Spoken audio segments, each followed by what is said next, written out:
Start कर रहे हैं, थोड़ा सा इस पे फोकस करना। देखो अब इकाई का अंक का मतलब क्या होता है ना, समझते जरा अच्छे। इकाई के अंक का मतलब, जैसे भाई मैंने कहा 2 3 5 9, ये पूरी दी गई संख्या में इकाई का अंक क्या है? 9 है। इसको हम बोलते हैं इकाई का अंक। कोई डाउट? जो पीछे का अंक होता है वो क्या होता है? इकाई का अंक। याद में अगर मैंने आपको कहा 1 प्लस 2 प्लस 3 प्लस 4, इसमें इकाई का अंक क्या होगा? 1 और 2 3, 3 और 3 6 और 4 क्या होगा इकाई का अंक यहाँ पे? कोई डाउट? अगर मैंने कहा 1 गुना 2 गुना 3 गुना 4, अब 2 एकम 2 तिया 6, 6 जो 24, कितने हो गए? 4। तो 24 का कितना हो गया? 4। तो ये क्या हो गया आपका? इकाई का अंक हो गया ये। आगे समझ में इतना? कोई डाउट इसमें? अगर उसने आपको ऐसे बोला कि 15 भागित में 5, तो क्या आएगा? इकाई का अंक 3। 5 या 15 3 आएगा। तो इसमें कोई डाउट? इकाई का अंक थोड़ा नॉर्मल निकालने में कोई डाउट? सिंपल हमने क्वेश्चन दिया था, इसमें जो पीछे की संख्या है वो 9 हो गई, हमारा इकाई का अंक हो गया। सेम 1 2 3 4 सब प्लस में हमने टोटल कितना किया? 10, तो ये हमारा इकाई का अंक हो गया। बराबर। अब 1 गुना 2 गुना 3 गुना 4, जब 2 एकम तो 2 तिया 6, 6 जो 24, 24 का पीछे 4, ये इकाई का अंक हो गया। ठीक है। अब 15 भागित में 5, तो कितना आएगा? 3, या तो इकाई का अंक हो गया। कितना क्लियर हो गया सभी को? पूरा बेसिक वाला, तो ये बेसिक उतार लो। अगर हमने यही क्वेश्चन में थोड़ा सा मॉडिफाई कर दिया, ठीक है, जैसे भाई मैंने बोला 12 गुना 13 गुना 14 गुना 18, अब इकाई का अंक क्या आएगा? आपको कुछ नहीं करना है, चाहे इसके में आगे 5 क्यों ना कर दूं, है ना, कोई दिक्कत की बात नहीं है। आपको करना क्या है कि पूरे पीछे के अंक लेना है। 2 गुना 3 6, 6 गुना 4 24, 6 जो 24, और 4 8 32, तो 32 में क्या है पीछे? यही क्या है आपका? कोई डाउट? क्लियर हो गया इसमें इतना अच्छे से? ठीक है। अब देखो ध्यान दो, अगर आपको वो 2 की घात 3 बोलेगा तो इसमें इकाई का अंक क्या आएगा? 8 आएगा, क्योंकि आपको पता है 2 गुना 2 गुना 2, 2 दूनी 4, 4 दूनी 8। कोई डाउट? क्लियर हो गया इतना? अब अगर वो बोले कि 2 की घात भाई मैंने 37 कर दिया, फिर इसमें इकाई का अंक क्या आएगा? बढ़ गया लेवल अब थोड़ा सा, है ना। कुछ नहीं करना है आपको। आपको ये जो घात है ना, पावर, जो पावर है ना, घात, इसको 4 से भाग देना है। इसको भाग देना है किससे? 4 से। तो आपने 37 को 4 से भाग दिया तो 12 चौक 36 होते, बचेगा कितना? 1। तो ये क्या है आपका? शेष। तो अब यही शेषफल को उठा के इधर रखना है आपको। रखा है ना? जो बचेगा शेषफल को उठा के इधर रखो। अब 2 की घात 1 कितना होता है? 2 होता है। ये क्या हो गया आपका? उत्तर। क्लियर हो गया? समझ में आ गया इतना? ठीक है। अब ये आपने 4 से ही भाग क्यों दिया, है ना? y4, ठीक है, y4 4 से ही भाग क्यों दिया? ठीक। अब इसका कंसेप्ट हम अभी देखते हैं। ठीक है। 4 से भाग क्यों देना है, तो यहाँ थोड़ा सा इसको करेक्ट कर लेना। कितना? 4 नाम 36, बचा 1 और हमको मतलब किससे है? 1 से। ठीक है। अब y4, 4 से ही क्यों हमने भाग दिया पावर को, उसका कंसेप्ट समझो। अगर बेटा मैंने लिखा 2 की पावर 1, 2 की पावर 2, 2 की पावर 3, 2 की पावर 4, 2 की पावर 5, 2 की पावर 6, 2 की पावर 7, ऐसा करके हम गए नीचे, तो क्या हमको क्या मिलेगा? 2 एकम 2, 2 की पावर 2 4, फिर 2 की पावर 3 8, फिर 2 की पावर 4 16, फिर 2 की पावर 5 32, फिर 64 मिलेगा, फिर 128 मिलेगा। सेम अगर मैं 3 की भी बात करने जाऊंगा, है ना, 3 की पावर 1 2 3 4 5 6 7, तो 3 का 3, 3 का 9, फिर 3 का 3 27, फिर इसका 81, फिर 3 एकम 3, 3 8 24। ठीक है। ये 24 हो गया है ना। हाँ, फिर कितना 3 दिया 9, फिर 3 नाम 27, बराबर है। आगे पीछे तो एक्चुअल में हो क्या रहा है 2 4 8 6, वापिस से 2 4 फिर 8 फिर आएगा 256 फिर 6 आ गया। फिर 4 संख्याओं बाद में क्या हो जा रहा है बेटा, ये रिपीट हो जा रहा है, अपने आप हो रहा है रिपीट। 2 4 8 6 2 4 8 6, सेम टू सेम देखो 3 9 7 1, वापिस से देखो 3 9 7, फिर 3 7 1, किसका 1, आगे समझे बेसिक पूरा। इसलिए हम ये संख्या रिपीट हो रही है पीछे के इकाई के अंक, इसलिए हम इसको 4 से भाग देते हैं। फिर जो हमारा शेषफल आता है फिर हम वो शेषफल वहां पे लगा देते हैं। तो ये ऐसा सब में होता है। इतना क्लियर हो गया पूरा अच्छे से, ठीक है। पहले आप इतना उतार लो, ठीक है, उतारो। समान अंक देखो आपके किस किस में आएगा। अगर मैंने कहा 1 की घात 5 है ना, और मैंने कहा भाई 2 की घात 5, चलो ये भी हम ले लेते हैं, है ना। 3 की घात चलो हमने 5 ले ली, 5 के 4 ले लिए, जो भी जितनी भी घात आएंगी, लेकिन हमको थोड़ा कंसेप्ट देखने की क्या हो रहा है। अब 4 लूंगा तो 2 का वर्ग में आ जाएगा वो, बराबर ना। फिर 4 के बाद हमने लिया 5, ठीक है, 5 की घात हमने चलो 4 ले लिया, 5 के बाद हमने लिया 6, अभी किसी का वर्ग तो है नहीं। फिर लिया हमने 7, 7 की घात हमने 5 ले ली, फिर हमने लिया 8, ठीक है। अब ये भी किसी का वर्ग है नहीं, इसको 4 ले लिया। 8 के बाद 9, जो कि 3 का क्या होता है वर्ग होता है, ठीक है। और 10 का तो कोई दिक्कत की बात नहीं, 10 को मैंने 3 ले लिया नॉर्मली। अब 1 को मैं 5 ले रहा हूँ, यहाँ पे मैंने 3 पा लिया, तो कोई दिक्कत की बात नहीं। 1 गुना 1 गुना 1, तो हो क्या रहा है 1 गुना 1, वापस से 1 गुना 1, वापस में कितने भी मैं करते जाऊंगा फाइनल क्या आएगा मेरा, मतलब जब पीछे 1 आया उसका आंसर क्या हो जाएगा, चाहे उसकी पावर कितनी भी हो, हमको उससे कुछ मतलब नहीं। अगर मैंने लिखा 171 की पावर 1 2 3 4 5 6 7 8, बोलोगे सर रुक जाओ कुछ करो ही मत, क्या आंसर पीछे 1, ये आपका आंसर है कि नहीं। अब देखो पावर से कुछ मतलब है नहीं उसकी, क्यों, क्योंकि आपके पीछे 1 है, आ गया ना 1 यहाँ से। अब 2 है, अब देखो क्या होगा 2 गुना 2 गुना 2 गुना 2 गुना 2, तो 2 दूनी, यहाँ पे तो 2 था, वहां पे 4 हो गया। देखो यहाँ पे 1 था तो यहाँ पे भी 1 आया, फिर 4 दूनी हो गया 8, ये बदलता जा रहा है ना, तो अपने को 2 का निकालना पड़ेगा, कोई डाउट। 1 का निकालना पड़ा क्या अपने को, नहीं। फिर 3 का देखो, 3 गुना 3, 3 किया कितने हो गए बेटा 9, 9 हो गए, ठीक है। मतलब 3 का 3 आया क्या, मतलब 3 का भी हमको निकालना पड़ेगा, बराबर है। 5 का देखो 5 गुना 5 गुना 5 गुना 5, अब देखो 5 गुना 5 25, 25 का पीछे फिर वापस से 5 गुना 5 25 का, फिर वापस से 5 गुना 5 25 का। तो यहाँ से कुछ चेंजेस मिला क्या आपको, नहीं।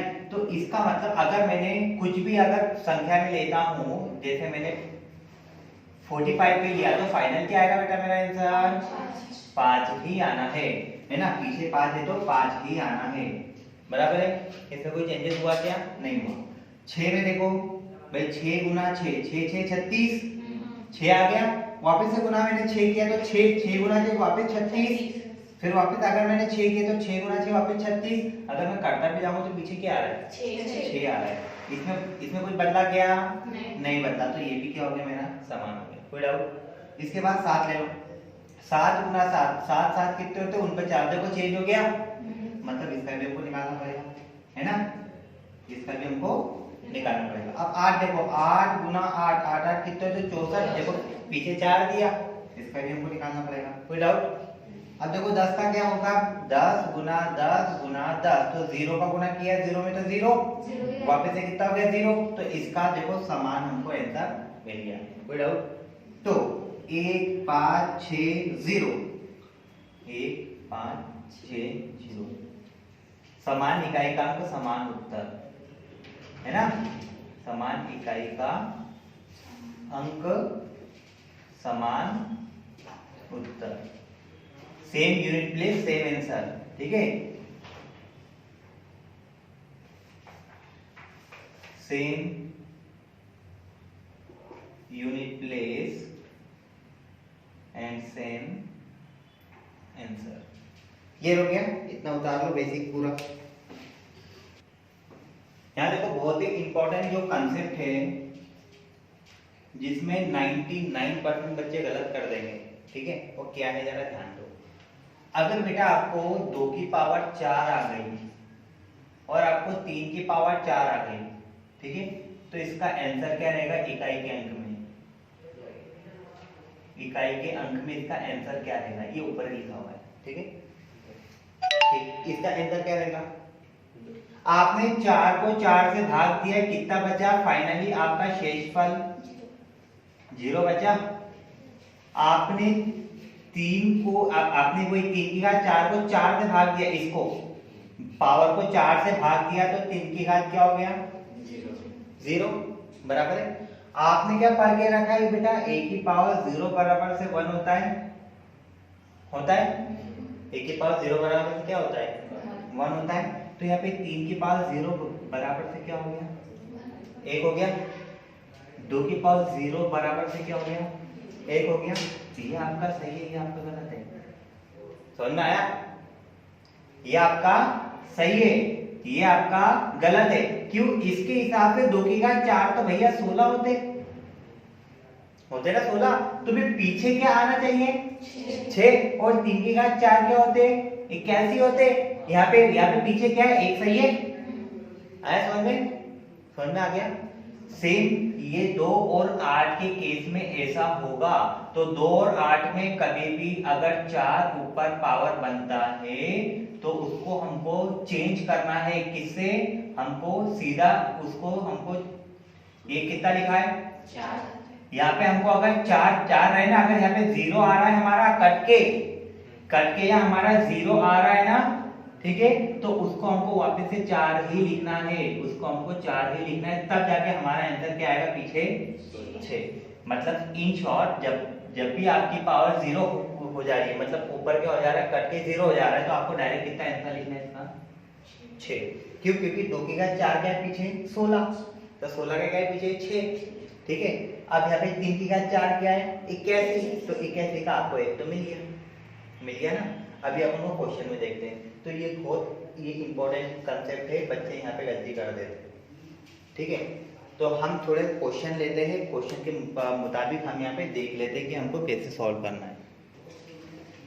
ध्यान दो थोड़ा क्वेश्चन पे। अब देखो ये हमने जो क्वेश्चन लिखे 5 को करने का तरीका देखो। मैंने आपको बताया था इसके पहले हमको इकाई का अंक निकालना है, तो आगे से कुछ मतलब नहीं।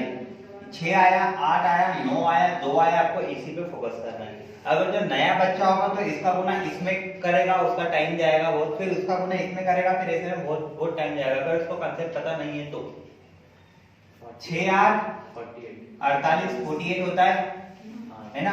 8 नाम 72 72 होता है, ठीक है। 2 का गुना 2 में 2 2 जा कितना होता है? 4। तो क्या है बेटा फाइनल आंसर? ये आपका पीछे इकाई का अंक निकल के आएगा, डायरेक्ट आंसर, ठीक है। ये हो गया इतना। अब इसमें क्या करोगे आप? पहले तो ये देखो कि ये आगे की संख्या कुछ काम की है क्या? नहीं। तो क्या लेंगे अपन? 7 की घात। अब देखो मैंने क्या बोला था? 4 का जो भाग का नियम था क्या था? 4 के भाग का नियम था कि पीछे के 2 अंकों को 4 से भाग देंगे। अभी आपको पता होगा तो अब आप कर लोगे, अगर नहीं पता होगा तो डूब जाओगे ऐसी, ठीक है। तो हमको कितनी संख्या लेना है? केवल पीछे की 2 संख्या लेना है, हमारा काम हो गया। 4 में पूरा बोर्ड क्यों ना भर दो? 4 के इकाई का, अगर आपको 4 का भाग का रूल पता है तो आप क्वेश्चन इजीली कर पाओगे, और इसके लिए चाहिए प्रैक्टिस, ठीक है। अब हम कितना भी गला फाड़ दे, जब तक आपकी प्रैक्टिस नहीं होगी तब तक आपकी एग्जाम नहीं निकलने वाली, ठीक है। आगे समझ में इतना। अब 7 की घात कितना होगा? सीधा 54। अब 52 को भाग जाता है, 13 चौक 52, बचे 2। अभी आपके दिमाग में होना चाहिए, इसलिए इसे मैंने पहले बोला था बेटा पहाड़ कर लेना, है ना। कितने होते? 13 चौक 52, तो बचा 7 की घात कितनी बची? बस 2 बचा शेषफल, है ना। तो 7 की घात 2 कितना होता है? 49। ये पीछे का 9 आपका फाइनल आंसर। कितना सिंपल था, 2-3 सेकंड का आंसर था। आया समझ में? फिर सेम चीज ये कितना लिखा है? 65 लिखा हुआ है ना। तो 16 चौक 64 होते हैं ना। भाई 16 दूनी 32 और 32 दूनी 64 हो गया। तो 16 चौक 64 बचा कितना? एक बचा। अब अगर आपको ये भी नहीं आता है तो फिर 65 को 4 से भाग दे दो। 4 एकम 4 बचा 2, ये 5 आया तो कितने? 4 चौक 16, कितने? 4 छंग 24, है ना? कितना बचा? एक बचा। यही एक को आपने 7 की घात 1 कर दिया। अब ये 6 का तो 6 होता है, मैंने आपको बता दिया था। ठीक है, अब इधर क्या करोगे? अब ये 57 है तो 52 के बाद 4 में भाग जाएगा 56 का। अभी आपके आपके दिमाग में चलना चाहिए था। बचा कितना? वापस से 1 बच गया तो 3 की घात 1 आया समझ में? 7 42, 42 बचा कितना? 2 पीछे तो 2 दिया 6, 6। ये आपका फाइनल आंसर। सिंपल टर्म है। इसको देखो, ये क्या लिखा है पीछे? 2, तो 2 की घात 23 है। अब 23 मतलब 4 के टेबल में 20 आता है कि 24 आता है? पहले 20। अब ये तो क्या है, उससे कम है ना, बचेगा कितना? 3। तो ये फाइनल कितना हो गया? 8। 2 की घात 3 कितना हो गया? 8 होता है। खत्म आंसर है। इसको देखो, पीछे के 2 अंक के लिए क्या है? 4 से ज्यादा है क्या? 3। ये जो 0 3 है वो 4 से ज्यादा है क्या? हमको कितने अंक लेना है? केवल पीछे के 2 अंक, क्योंकि हमने 4 से भाग देना है। तो ये 3 की घात केवल कितने करोगे बेटा? 3 करोगे। कितना बचा? 27। फाइनल क्या है हमारा? 7। ये हमारा आंसर आया समझ में? जब भी देखो आप कि 4 से कम हो रहा है तो जो कम है उसको डायरेक्ट लिख दो, क्योंकि वही हमारा शेष है ना, शेषफल है। क्योंकि 2000 को तो 4 से भाग जाएगा, बचेगा कितना? केवल 3। तो क्यों तुम 2000 को 4 से भाग देने पे तुले हुए हो? बात तो वही आएगी ना, घुमा फिरा के। तो बचेगा कितना? 3 बचेगा। तो 3 की घात 3 कितना होता है? 27, है ना? 27 से पीछे 7। ये हमारा क्या हो गया? Answer final. ठीक है, उतार लो इतना।